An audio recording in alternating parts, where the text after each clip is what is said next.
দর্শক সচিবালয়ে কথা বলছেন তথ্য প্রতিমন্ত্রী মোহাম্মদ আলী আরাফাত। আমরা সরাসরি চলে যাচ্ছি সেখানে। আমরা একইভাবে বিচার চাই, আমরা এটার গভীরে যেতে চাই এবং প্রতিটি দায়ী ব্যক্তিকে আমরা বিচারের মুখোমুখি করতে চাই। এই কারণে করতে চাই যে আমরা তো ক্ষতিগ্রস্ত, এখানে একটি মৃত্যুও আমাদের কাছে কাম্য ছিল না। আজকে যদি আমরা অতীতে যেতে পারতাম টাইম মেশিন দিয়ে, আমরা প্রতিটি মৃত্যু আটকে দেওয়ার সুযোগ থাকলে আমরা সেটা চেষ্টা করতাম, কারণ প্রতিটি মৃত্যু এবং হতাহত আমাদের বুকের উপরে ভারী হয়ে আটকে আছে। এবং আমরা একইভাবে দুঃখিত এই মৃত্যু এবং হতাহতের ঘটনার জন্য।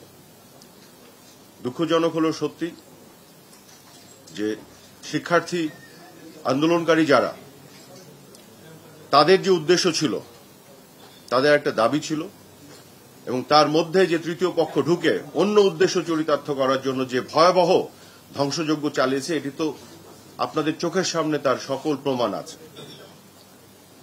আজকে যারা জেল ভেঙে নরসিংদীতে কয়েদিদের বের করে নিয়ে এসেছে, উচ্চ পর্যায়ে জঙ্গিদের বের করে নিয়ে এসেছে, জেলের যত স্টাফ যারা তাদেরকে বন্দী করে রেখেছিল, যত ধরনের অস্ত্রশস্ত্র তারা লুট করেছিল, এগুলো কি শিক্ষার্থীদের কাজ হতে পারে? হতে পারে না। কারা করেছে? এই তৃতীয় পক্ষ, অনুপ্রবেশকারী। আজকে মেট্রো রেলের কথা বলেন, এই মেট্রো রেল কি মাননীয় প্রধানমন্ত্রী শেখ হাসিনা চড়েন? এমনকি অনেক মন্ত্রী মিনিস্টাররা চড়েন? তাও তো না। এটা তো বাংলাদেশের সাধারণ মানুষরা উপকারভোগী। দুর্যোগ ব্যবস্থাপনা যে অধিদপ্তর, এর কাজ কি? পুরো দেশে যখন বিভিন্ন ধরনের দুর্যোগ আসে, সাধারণ মানুষের পাশে দাঁড়ানোর জন্যই তো কাজ করে। এই প্রতিটি সরকারি এস্টাবলিশমেন্ট, সেতু ভবন, যেগুলো সাধারণ মানুষের জন্য কাজ করে, আপনি দেখেন যে টোল প্লাজাগুলি আজকে এক্সপ্রেসওয়ে বন্ধ, মেট্রো রেল বন্ধ, আজকে মানুষ ভুক্তভোগী, জ্যাম হচ্ছে। কাজে আমাদের কথা হচ্ছে, এইগুলো যারা ধ্বংসযজ্ঞ চালিয়েছে, এটা তো পরিষ্কার আপনাদের চোখের সামনে এই ধ্বংসপ্রাপ্ত জিনিসগুলো এখনো আছে। এটা কি শিক্ষার্থীদের কাজ হতে পারে? হতে পারে না। সকল শিক্ষার্থীদের যারা অভিভাবক, তাদের আহ্বান জানালেন, যেই 6টি প্রাণ ঝরে গেল তৃতীয় পক্ষের অনুপ্রবেশ করে, যে তারা একটা পানি ঘোলা করার চেষ্টা করছে, তিনি তার উদ্বেগ প্রকাশ করলেন সাধারণ শিক্ষার্থীদের নিরাপত্তা নিয়ে, এবং সকলের প্রতি আহ্বান জানালেন আপনারা সাবধানে থাকবেন, ঠেলে দিবেন না, আপনারা হতাশ হবেন না। তাহলে আমার প্রশ্ন হচ্ছে, এই 16 তারিখের পরে আমরা যদি একটু ধৈর্য ধরতাম, একটু সাবধানে থাকতাম, তাহলে কি তৃতীয় পক্ষ সুযোগ পেত? এই 6 জনের উপর দিয়ে বাকি যে মৃত্যুগুলি হলো, এর দায় কে নেবে?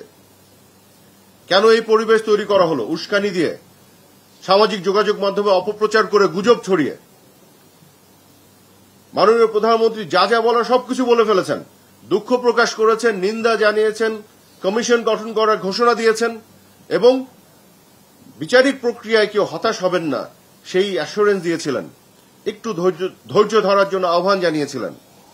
সাধারণ শিক্ষার্থীদের নিরাপত্তা নিয়ে উদ্বেগ প্রকাশ করলেন। আমরা যদি একটু ধৈর্য ধরতাম, তাহলে কি এই তৃতীয় পক্ষ আজকে সুযোগ পেত?